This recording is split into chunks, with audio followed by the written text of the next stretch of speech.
నమస్తే, welcome to our voice. నేను journalist నవత. కొన్ని విషయాన్ని సూటిగా సుత్తి లేకుండా మాట్లాడుకోవాలి.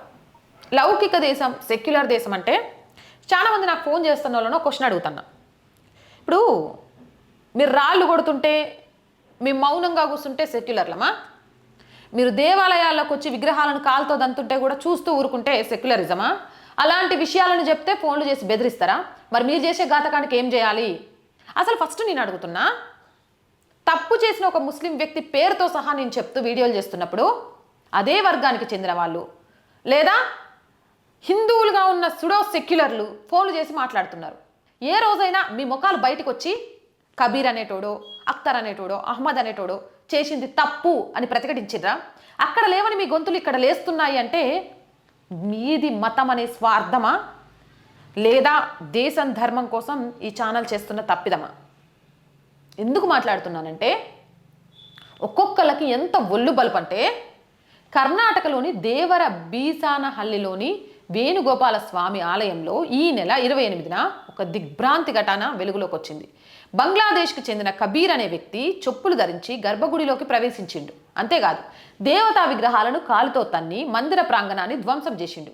ఈ ఘటన స్థానిక భక్తుల్లో తీవ్ర ఆగ్రహాన్ని తెప్పించింది. అక్రమ రోహింగ్యాలు భారతదేశంలోకి చొరబడి అనేక విధ్వంసాలకు కారణమవుతున్నారు. అందుకే ఎన్ఆర్సీసీఏఏ లాంటివి అమలు చేయాలి అంటే వాటికి వ్యతిరేకంగా ఈడ నినాదాలు చేసే గొప్ప గొప్ప మేధావులు చెప్పాలా? ఈరోజు కబీర్ అనే ఒక మూర్ఖుడు గుడిలోకి వెళ్ళి విగ్రహాలను కాల్తదనడం ద్వారా ఈ దేశంలో ఏం చిచ్చు పెట్టాలనుకుంటున్నాడు? అలాంటి వాళ్ళను మీరు ఎందుకు వ్యతిరేకించలేకపోతున్నారు? అలాంటి చట్టాలను, వాళ్ళను ఈ దేశం నుంచి తరిమి కొట్టే చట్టాలను ఎమ్మటే ఇంప్లిమెంట్ చేయాలని ఎందుకు చెప్పట్లేదు? ఇది ఈ నెల 28వ తారీఖు ఉదయం జరిగింది, 8:30 ప్రాంతంలో.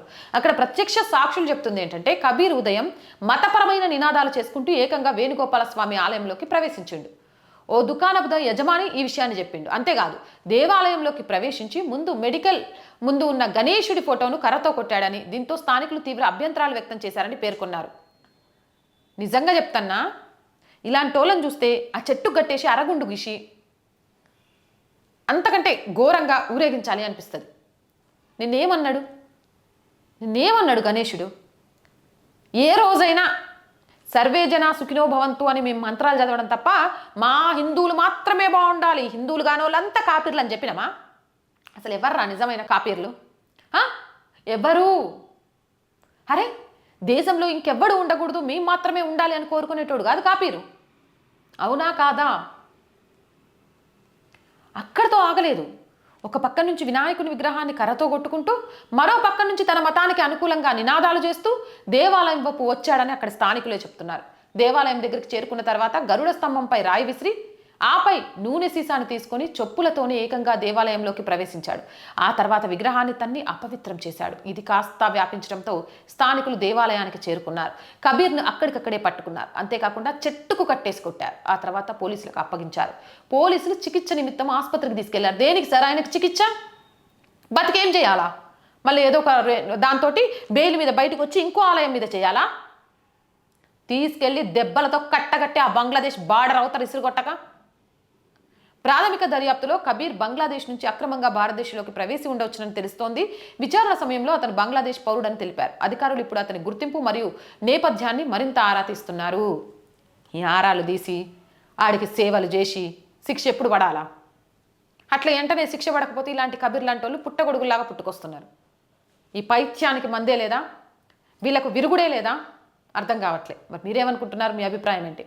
కామెంట్ సెక్షన్లో పెట్టండి. మోర్ వీడియోస్ కోసం ఆర్ వాయిస్ ఛానల్ వెంటనే సబ్స్క్రైబ్ చేయండి. ఆర్ వాయిస్ పొలిటికల్ రెండు కూడా మన ఛానల్స్ అండి. మీరు చేసే సబ్స్క్రిప్షన్స్ ఇలాంటి నిజాలను నిర్భయంగా మీ ముందుకు తీసుకురావడానికి కావాల్సిన కొండంత ధైర్యాన్ని అందిస్తుంది. సబ్స్క్రైబ్ చేస్తారు అని ఆలోచిస్తున్నాం. ఆర్ వాయిస్ పొలిటికల్ రెండు ఛానల్స్ను కూడా. కంటెంట్ బాగుంది అనిపిస్తే లైక్ చేయండి, షేర్ చేయండి. అలాగే కొంతకాలం ఆర్ వాయిస్కి ఆర్థికంగా చేయూతనందించండి. మీరు చేసే సహాయమే ఈ ఛానల్ని ముందుకు తీసుకెళ్తోంది. ఆర్థికంగా నిజంగా చాలా ఇబ్బందుల్లో ఉన్నాం, కానీ మీ అంత సహాయం ఉంటుంది అనే ఒక దాంతోనే పోరాటం చేస్తున్నాం. సహాయం చేస్తారు అని ఆశిస్తున్నాం. సహాయం చేయాలి అంటే సబ్స్క్రిప్షన్ పక్కనే జాయిన్ అనే బటన్ ఉంది. 1 to 5 లెవెల్స్ ఉన్నాయి.